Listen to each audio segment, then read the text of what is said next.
أعوذ بالله من الشيطان الرجيم بسم الله الرحمن الرحيم والصلاة والسلام على رسول الله اللهم صل على سيدنا محمد وعلى آل سيدنا محمد كما صليت على سيدنا إبراهيم وعلى آل سيدنا إبراهيم وبارك على سيدنا محمد وعلى آل سيدنا محمد كما باركت على سيدنا إبراهيم وعلى آل سيدنا إبراهيم في العالمين إنك حميد مجيد رب اشرح لي صدري ويسر لي أمري واحلل عقدة من لساني يفقهوا قولي. Salam alaikum. Alors, dans cette petite vidéo, je vais vous raconter l'histoire d'un des compagnons du prophète sallam qui a fait partie des premiers compagnons, qui s'appelle Mus'ab ibn Umayr. Ce compagnon est connu pour plusieurs choses, plusieurs qualités, très grandes qualités, et il est mort assez tôt dans l'histoire, on va dire, islamique, car il est mort à la bataille de Uhud, mais il a apporté beaucoup à l'islam. Donc, pour décrire un peu Mus'ab ibn Umayr avant sa conversion, il faut savoir qu'il faisait partie entre guillemets de l'élite de Quraysh. Il faisait partie de la haute société. C'était quelqu'un qui s'habillait très bien, qui était parfumé, qui était élégant, qui était, on va dire, à la mode, comme on dit aujourd'hui, et qui vivait dans la dunya, pour faire plus simple. Il vivait dans la dunya, ses parents l'aimaient, ils étaient très riches, très appréciés des notables de Quraysh, et il jouissait de tous les biens et de tous les privilèges que peuvent bénéficier les notables de cette société. Donc lui, comme tous les autres Quraysh, quand le prophète sallam a commencé à faire sa darwa publiquement, il a entendu les Quraysh qui combattaient le prophète sallam et qui mentaient sur lui, qui l'insultaient, etc. Et lui voulait en savoir plus. Et il avait appris que les prophètes sallam, avec ses compagnons, se réunissaient dans la maison de Al-Arqam pour parler de religion, pour lire du Coran et prier ensemble. Mus'ab ibn Umayr donc décida de se rendre de lui-même pour voir de lui-même et entendre de lui-même ce qu'on disait de cet homme-là qui disait être prophète. Donc Mus'ab s'est rendu discrètement pour que personne le reconnaisse dans cette maison et est parti écouter le Coran et les paroles du prophète sallam, ses sagesses et l'explication de l'islam que faisait le prophète sallam dans cette maison. Il a commencé à écouter quelques versets, il a tout de suite été touché. À ce moment-là, le prophète sallam s'est rapproché de lui et lui a mis la main sur le cœur. Et quand le prophète sallam lui a mis la main sur le cœur, ils disent qu'il a ressenti ce qu'on appelle la sakina, c'est-à-dire une sérénité, et il s'est senti tout de suite apaisé. Et il a compris que cet homme n'était pas n'importe quel homme, et que c'était bien le dernier prophète sallam, que c'était le prophète sallam, et que c'était le dernier messager envoyé. À partir de ce moment-là, pour lui, il était fermement prêt à abandonner tout ce qu'il avait tout ce qu'il possédait pour Dieu et son prophète. Il était convaincu. Le seul problème qu'il avait, c'était la forte relation qu'il avait avec sa mère. Sa mère était connue pour être quelqu'un qui avait du caractère et qui était redouté dans la société de Quraysh. Et donc, pour éviter en fait, de créer des conflits, il décida dans un premier temps de cacher sa conversion pour que personne ne le sache. Et donc lui, c'était vraiment sa seule crainte, c'était sa mère, car il ne craignait aucun notable, mais la seule peur qu'il avait, c'était vis-à-vis de sa mère. Au fur et à mesure, vu qu'à Quraysh, entre guillemets, avait des espions un peu partout, que tout se savait, il se rendait régulièrement à la maison de Al-Arqam pour recevoir les enseignements du prophète sallam. Et un jour, un notable de Quraysh le vit rentrer dans cette maison, justement. Et il le vit, et donc la rumeur commença à grandir à la Mecque que Mus'ab ibn Umayr s'était converti à l'islam. Ce bruit-là arriva jusqu'aux oreilles de sa mère, et sa mère, quand elle a appris ça, le convoqua, entre guillemets, chez elle, avec sa famille et les gens de son clan, pour lui demander en fait si cela était vrai. Et Mus'ab, quand il a compris que sa mère avait reçu cette nouvelle, il resta calme, et il disa calmement et avec sérénité et surtout avec fermeté qu'il s'était bien converti à l'islam, et il lui resta quelques versets du Coran.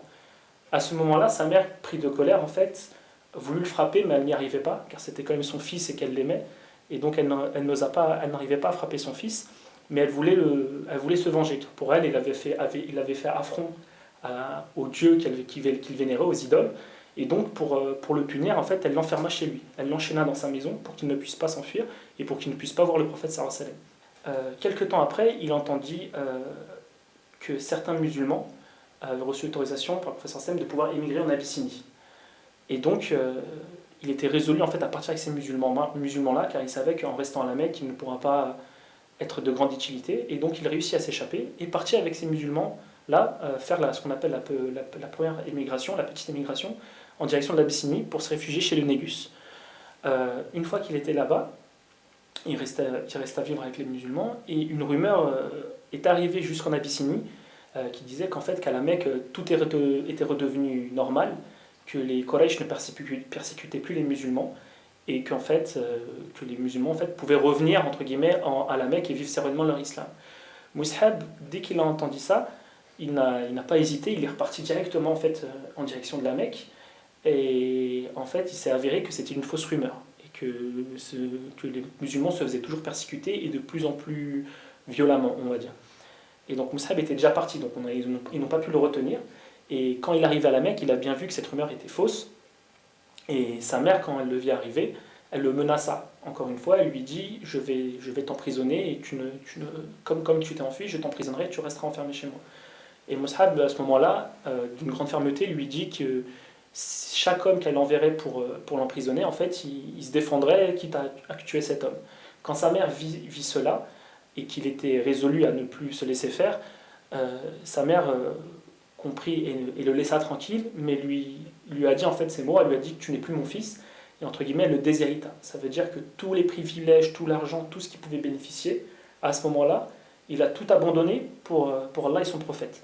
C'est-à-dire qu'il a abandonné tous les biens de ce monde-là, juste pour l'agrément et la face de Dieu. Donc sa mère l'a abandonné, et à ce moment-là, il a vécu librement auprès du prophète sallallahu et a profité. Ensuite, ce qui s'est passé, c'est que les persécutions ont commencé, et il y avait un groupe de Médinois qui étaient venus à la rencontre du prophète sallallahu alayhi wa sallam lors du Hajj, et le prophète sallallahu alayhi wa sallam avait accepté le message de l'islam.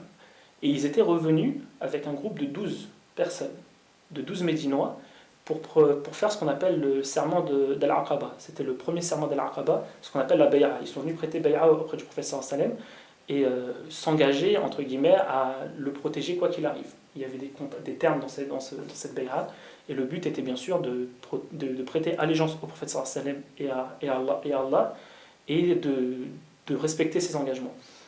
Lorsqu'ils ont fait cette bay'a, le prophète sallallahu alayhi wa sallam décida d'envoyer avec ces 12 Médinois un compagnon. Ce compagnon fut Mus'hab ibn Umayr, radiyallahu anhu, et le but de Mus'hab, le prophète sallallahu alayhi wa sallam connaissait ses qualités, car il connaissait chacun de ses compagnons connaissait ses qualités. Pourtant, il y avait Ali, il y avait Omar, il y avait d'autres, ce qu'on appelle les grands compagnons, et pourtant il savait que Mus'hab était fait pour cette tâche-là, car il était éloquent, il était calme, il était doux, et donc il a envoyé Mus'hab ibn Umayr à la Mecque pour justement transmettre ce message et leur expliquer entre guillemets la spiritualité musulmane et la religion. Qu'est-ce que la religion, et leur apprendre cet islam.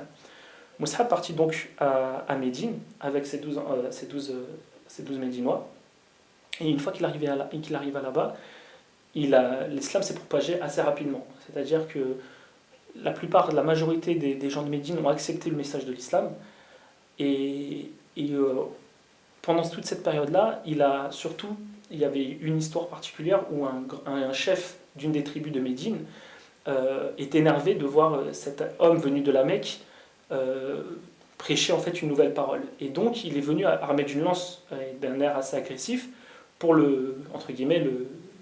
l'exclure de Médine. Et il arrivait vers Mus'hab et il lui dit tu es venu créer la zizanie chez nous, va-t'en, sinon je te tuerai. Et Mus'hab resta très calme, et d'un ton très doux lui dit écoute, moi ce que je te propose, c'est de t'asseoir avec moi et d'écouter ce que j'ai à dire. Si ce que je te dis ne te plaît pas, je partirai. Si ça te plaît, alhamdoulilah.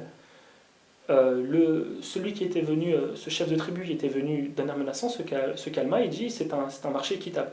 Et il s'asseyait. Mus'hab commença à lui expliquer l'islam, et il lui resta quelques versets. Il n'a même pas eu le temps de terminer ces quelques versets que l'homme sourit et il dit que faut-il faire pour entrer dans cette religion, et il lui expliqua le rituel. Et ainsi de suite, il réussit à convertir 3 grands chefs de tribus médinois, et ensuite toutes les gens de ces tribus en fait suivirent, et il y a eu des conversions successives des gens de Médine. Lors du prochain Hajj, donc en même pas un an, Mus'ab ibn Umayr revint avec 75 Médinois. Et c'est à ce moment-là que le prophète sallallahu alayhi wa sallam a fait le deuxième serment de Al-Aqaba. Et dans ces 75 Médinois, il y avait 73 hommes et 2 femmes.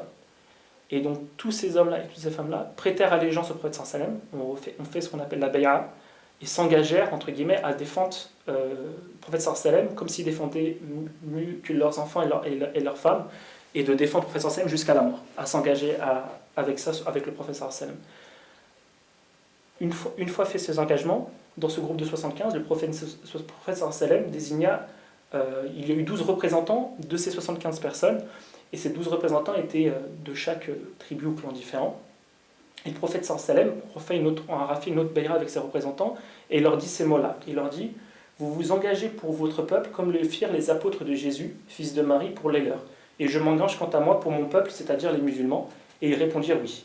Donc ce sont ces 12 responsables, entre guillemets, de ce groupe de Médinois qui firent bay'a aussi avec le prophète sallallahu alayhi wa sallam.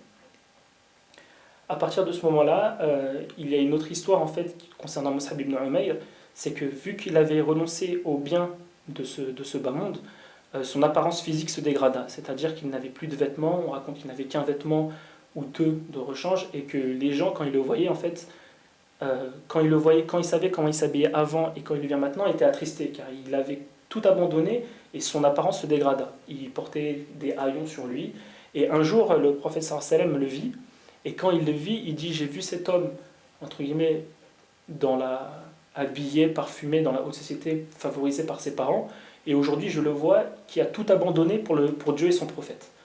Donc le Mus'ab, quand il a fait bay'a et quand il a accepté de cheminer vers Dieu, il a accepté de tout délaisser pour Dieu et son prophète. Sa famille, ses biens et même son apparence, c'est-à-dire lui qui était aujourd'hui, qui était l'homme le plus apprécié de la Mecque, était devenu un homme qu'on verrait dans la rue, on dirait c'est un pauvre ou quelqu'un qui n'a pas de valeur, alors que c'était un des hommes les plus reconnus à la Mecque. Et donc pour Dieu et son prophète, il a décidé de tout abandonner jusqu'à son apparence physique, qui était pour lui une des choses les plus importantes. Et le prophète sallallahu alayhi wa sallam, dans ce hadith, l'a mentionné. Par la suite, il a participé aussi à la bataille de Badr. Et à la bataille de Badr, son frère, qui était du côté des Quraysh, s'était fait capturer. Et lorsqu'il s'était fait capturer, un musulman qui s'occupait justement de ce prisonnier, du frère de Mus'ab passa le voir, et quand il vit son frère, il dit au musulman qui était chargé de le garder prisonnier, il lui dit: garde-le bien fermement attaché, car sa mère est une personne riche et on pourra en tirer une grande récompense. Et quand le frère de Mus'ab ibn Umayr a vu ça, il s'est étonné, il a dit: mais oh mon frère, est-ce que c'est de moi que tu parles comme ça? Et Mus'ab il lui a dit: tu n'es pas mon frère. Mon frère, il lui a montré le musulman qui le gardait. Il fait: lui est mon frère. Et donc Mus'ab ibn Umayr avait compris en fait ce qui était le vrai lien de fraternité, que ce n'était pas forcément un lien de sang, mais qui était un lien spirituel. Et il y a un hadith du prophète sallallahu alayhi wa sallam qui l'explique parfaitement. Ce hadith était rapporté par Abu Huraira radiyallahu anhu, où le prophète sallallahu alayhi wa sallam dit: certes, il y a parmi les serviteurs d'Allah des serviteurs qui ne sont pas des prophètes. Les prophètes et les martyrs les envient. Quelqu'un a dit: qui sont-ils? Ainsi nous les aimerons. Le prophète sallallahu alayhi wa sallam a dit: ce sont des gens qui se sont aimés par la lumière d'Allah, sans qu'il n'y ait entre eux des liens de parenté ou de généalogie. Leurs visages seront une lumière, ils seront sur des minbars de lumière. Ils n'auront pas peur lorsque les gens auront peur, et ils ne seront pas tristes lorsque les gens seront tristes. Puis il a récité le verset: certes, les bien-aimés d'Allah sont à l'abri de toute peur et ne sont pas attristés. Surat Yunus. Ce hadith est rapporté par Nasai. Et donc Mus'ab, quand on lit ce hadith, on voit que Mus'ab ibn Umayr a complètement appliqué la parole du prophète sallallahu alayhi wa sallam, et qui fait partie de ces gens-là. Pour en venir ensuite directement à la mort de Mus'ab ibn Umayr, lors de la bataille de Uhud, le prophète sallallahu alayhi wa sallam l'a désigné pour être le porteur de l'étendard, ce qui était un honneur à l'époque quand on portait l'étendard, que stratégiquement c'était représenter la force des troupes. Et donc Mus'ab ibn Umayr était le porteur de cet étendard. Donc quand la bataille a commencé à devenir en défaveur des musulmans, lorsque les archers ont désobéi et ont quitté leur poste, Mus'ab ibn Umayr a vu et a senti que le prophète sallallahu alayhi wa sallam, sa vie était en danger, car il savait que l'objectif des Quraysh était de le tuer, Et Mus'ab ibn Umayr, par tout ce que le prophète sallam lui a apporté, et parce qu'il connaissait la valeur du message que portait le prophète sallam, de cette lumière qu'il apporte, et de la lumière qu'il a apportée à l'islam, Mus'ab ibn Umayr a compris qu'il devait tout faire pour le protéger. Et donc pour cela, il a levé l'étendard au plus haut et a commencé à créer le takbir de toutes ses forces pour attirer les ennemis vers lui. Il s'est dirigé seul vers ses ennemis et c'est ainsi qu'il trouva la mort en martyr. Lorsque le prophète sallam, à la fin de la bataille, a fait le tour des martyrs pour les enterrer, et lorsqu'il vit Mus'ab ibn Umayr mort, il fut attristé et dit cette parole, qui est un verset du Coran: parmi les croyants, il est des hommes qui sont restés fidèles à leur engagement avec Allah. Car Mus'ab ibn Umayr, depuis qu'il s'est converti à l'islam et qui a fait cette bay'a entre lui, le prophète sallam, et avec Allah, il a tout sacrifié, tout, que ce soit sa famille, son apparence, il a sacrifié toute cette dunya au service de cette lumière qu'est l'islam, que du prophète sallam et de son créateur. Inch'Allah, que nous soyons partis des rapprochés de Dieu et que notre dernier jour soit notre meilleur jour.